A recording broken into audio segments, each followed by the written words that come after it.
교독하겠습니다. 그의 아버지가 야곱에게 축복한 그 축복으로 말미암아 에서가 야곱을 미워하여 심중에 이르기를 아버지를 곡할 때가 가까웠은즉 내가 내 아우 야곱을 죽이리라 하였더니 맏아들 에서의 이 말이 리브가에게 들림에 이에 사람을 보내어 작은 아들 야곱을 불러 그에게 이르되 내 형 에서가 너를 죽여 그 한을 풀려 하니 내 아들아 내 말을 따라 일어나 하란으로 가서 내 오라버니 라반에게로 피신하여 내 형의 노가 풀리기까지 몇 날 동안 그와 함께 거주하라.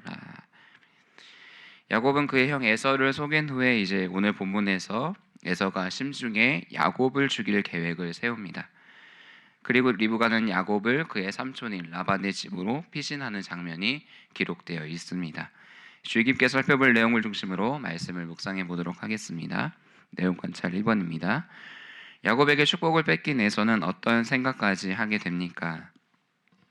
그는 아버지가 돌아갈 시간이 얼마 남지 않자 그의 동생인 야곱을 죽이리라 생각합니다. 에서는 지난날 야곱이 자신을 속였던 시간들을 떠올렸을 것입니다. 첫 번째, 그가 사냥하고 돌아왔을 때 그의 동생이 팥죽과 함께 장자의 명분을 빼앗아 갔던 적. 두 번째는 이삭이 눈이 어두웠을 때 야곱인 척하고 변장하여 축복을 가로챘던 적. 이 두 번의 순간들이 주마등처럼 지나갔을 것입니다.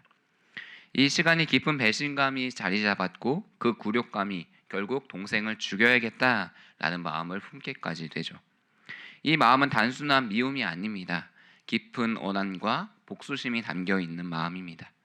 마치 가인과 아벨의 그 형제 간의 갈등처럼 오늘 본문 또한 똑같은 갈등이 일어나고 있는 것을 보게 됩니다. 내용 관찰 2번입니다. 야곱을 죽이려는 에서의 계획을 알게 된 리브가는 어떻게 행동합니까? 리브가는 에서가 야곱을 죽이려고 한다는 이야기를 들었습니다. 그리고 사람을 보내어서 이제 야곱에게 이런 일들을 하나하나 이야기해 줍니다. 형 에서가 너를 죽여 그 한을 풀려 한다. 그러니 내 말을 따르라. 하란으로 가서 나의 오라버니이자 너의 삼촌인 라반에게로 피해라. 그리고 거기서 형의 모든 화가 풀리기까지 머물러 있어라 라고 이야기합니다. 리브가는 이 에서가 품었던 화가 얼마 지나지 않아서 사그라들 것이라고 생각했습니다. 이제 리브가가 자기의 남편인 이삭에게 가서 이야기합니다. 햇사람의 딸들과 야곱이 결혼하는 것이 바람직하지 못합니다. 그래서 내가 라반의 집으로 보내겠습니다 라고 이야기하죠. 리브가는 지금까지 야곱의 삶을 이끌었던 것처럼 자신의 생각으로 문제를 해결하려고 합니다. 하나님께 뜻을 묻지 않고 리브가는 자신의 생각대로 결정을 합니다. 그 선택의 결과는 어떻습니까? 오랜 시간 야곱과 떨어져 있을 뿐만 아니라 결국 영원히 마지막의 순간까지 야곱을 보지 못하는 결과를 마주하게 됩니다. 이것이 바로 사람이 자신의 생각대로 행동했을 때의 결과입니다. 순간적인 위기는 모면할 수 있지만 그 이후에 일어날 어떤 일도 예측할 수 없는 것이 바로 한순간의 잘못된 사람의 생각입니다. 연구와 묵상으로 넘어가겠습니다. 리브가는 왜 자신이 사랑하는 야곱을 하란에 사는 라반에게로 피신시킵니까? 라반과 리브가는 서로 가장 신뢰할 수 있는 가족이었습니다. 라반은 리브가의 친오라버니이면서 야곱의 외삼촌이었죠. 이 당시의 사회에서는 어떠한 일이 일어났을 때 혈족끼리 함께 보호하는 것이 일반적인 보호의 방식이었습니다. 거리상으로 보면 가나안부터 하란까지는 약 800에서 1000km 정도 되는 엄청난 거리였죠. 그만큼 에서가 쫓아오기 쉽지 않은 거리였을 것입니다.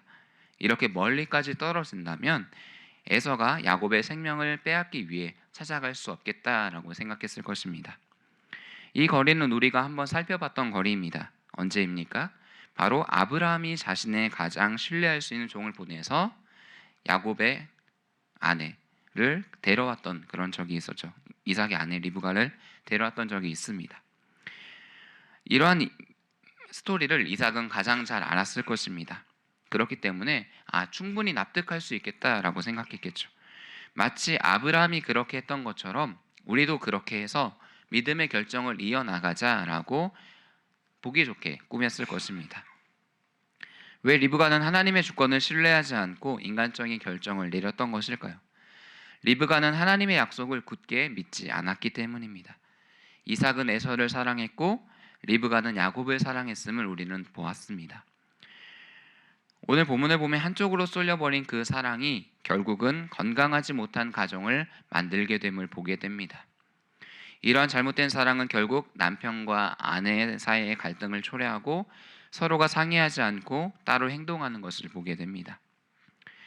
자녀를 향한 지나친 애착이 사람의 판단을 흐리게 되는 것입니다. 이러한 모습은 오늘날을 살아가는 사람들도 마찬가지입니다. 한쪽으로 치우쳐버린 그 감정이 왜곡된 관계를 만들고 그 안에 다양한 갈등과 배신감과 상처들이 나타나는 모습을 보게 됩니다. 하나님을 믿기보다는 지금 이 순간에 나의 위기가 넘어가길, 그리고 나의 방법대로 그 뜻이 조금 더 일찍 이루어지길 바라는 그 마음이, 조급함이 이러한 결과들을 가져오게 되는 것입니다. 느낀 점입니다. 리브가와 야곱의 속임수가 형제 사이의 원한과 야곱의 타지 생활이라는 결과를 낳은 것을 보며 무엇을 느낍니까? 오늘의 본문은 하나님의 약속을 받아들일 뿐만 아니라 그의 어떠한 선택을 해야 할지 잘 보여줍니다. 리브가와 야곱은 하나님께서 원하시는 선택을 하지 않았습니다. 그들은 거짓과 속임수라는 선택을 하였죠. 오늘날의 사람들을 보면 결과가 더 중요하지 과정은 중요하지 않아 라고 생각하는 사람들이 많습니다. 어찌 되었든 간에 원하는 목표를 이루었으면 돼 라는 생각이죠. 이것이 바로 결과 중심적인 사고입니다. 옳은 방식, 바른 길보다는 보다 효과적이고 더 빠른 길을 생각합니다.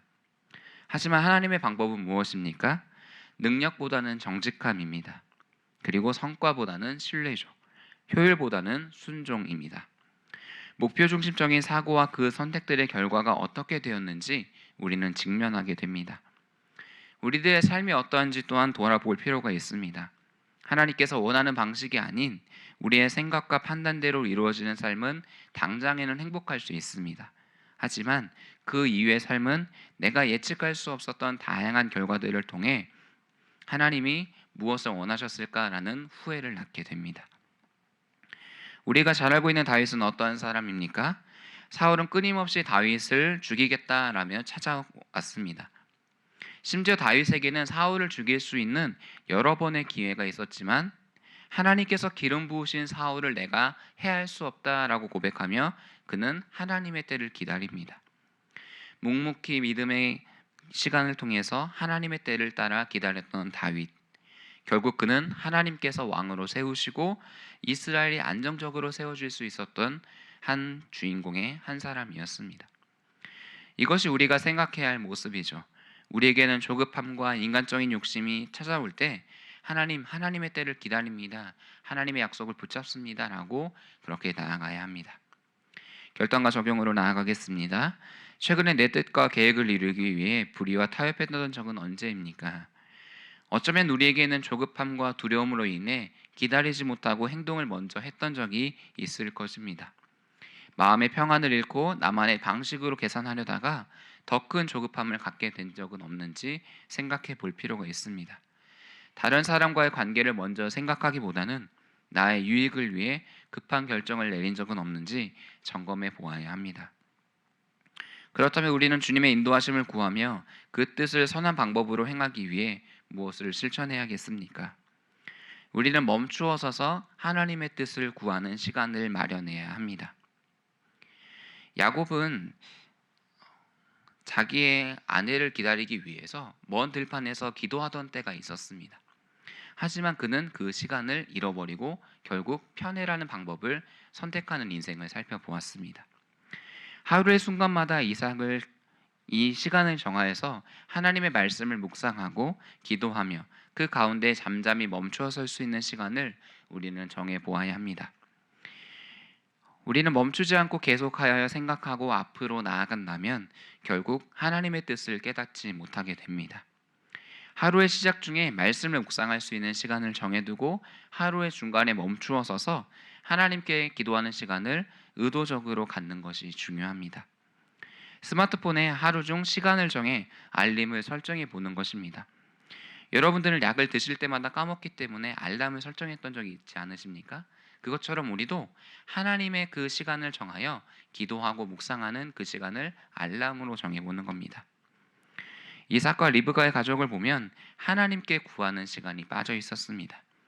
그때마다 주어지는 상황마다 충실했던 사람들이죠.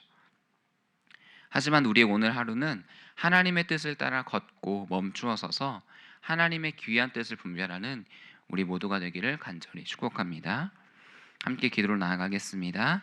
첫 번째 기도 제목입니다. 오늘 하루 가운데 모든 시간 속에 나의 분주함이 아닌 하나님의 평강으로 가득 채워지게 하옵소서. 주님의 인도하심을 구하며 선한 방법으로 하나님의 뜻을 따르게 하옵소서. 7월 우리가 함께 기도할 공동 기도 제목입니다. 성도들의 간절한 기도와 눈물의 헌신으로 교회가 새롭게 되게 하옵소서. 리모델링의 모든 과정이 하나님의 은혜 가운데 진행되게 하옵소서. 이 네 가지의 기도 제목으로 함께 기도하신 후에 개인의 기도 제목으로 나아가겠습니다. 주여 한번 부르짖고 기도합니다. 주여, 하나님 이 시간 가운데 온전히 우리가 주님의 뜻을 따라 나아가며 말씀을 구합니다. 하나님 행하심의 놀라운 능력들이 우리 가운데 부어질 때에 하나님의 놀라운 임재가 우리 가운데 있게 하여 주시옵소서. 하나님 오늘 하루의 모든 시간 속에 나의 분주함이 아닌 하나님의 평강으로 가득 채워지게 하시며 주님의 인도하심을 구하며 선한 방법으로 하나님의 뜻을 따르게 하여 주시옵소서. 하나님 성도들의 간절한 기도와 눈물의 헌신으로 교회가 새롭게 되게 하시며 우리 모든 모든 과정이 하나님의 은혜 가운데 진행되어지게 하여 주시옵소서. 하나님이 주님이 원하시는 놀라운 능력의 약속을 우리 가운데 부어지기를 원합니다. 주님 우리 가운데 베푸시는 하나님의 사랑과 능력의 은혜들이 우리 가운데 부어질 때에 주께서 베푸시고 역사하시는 놀라운 은혜들이 우리 가운데 채워질 수 있도록 풍성한 하나님의 삶이 우리 가운데 부어질 수 있도록 주님 은혜를 주시옵소서. 하나님의 뜻을 구하며 나아가는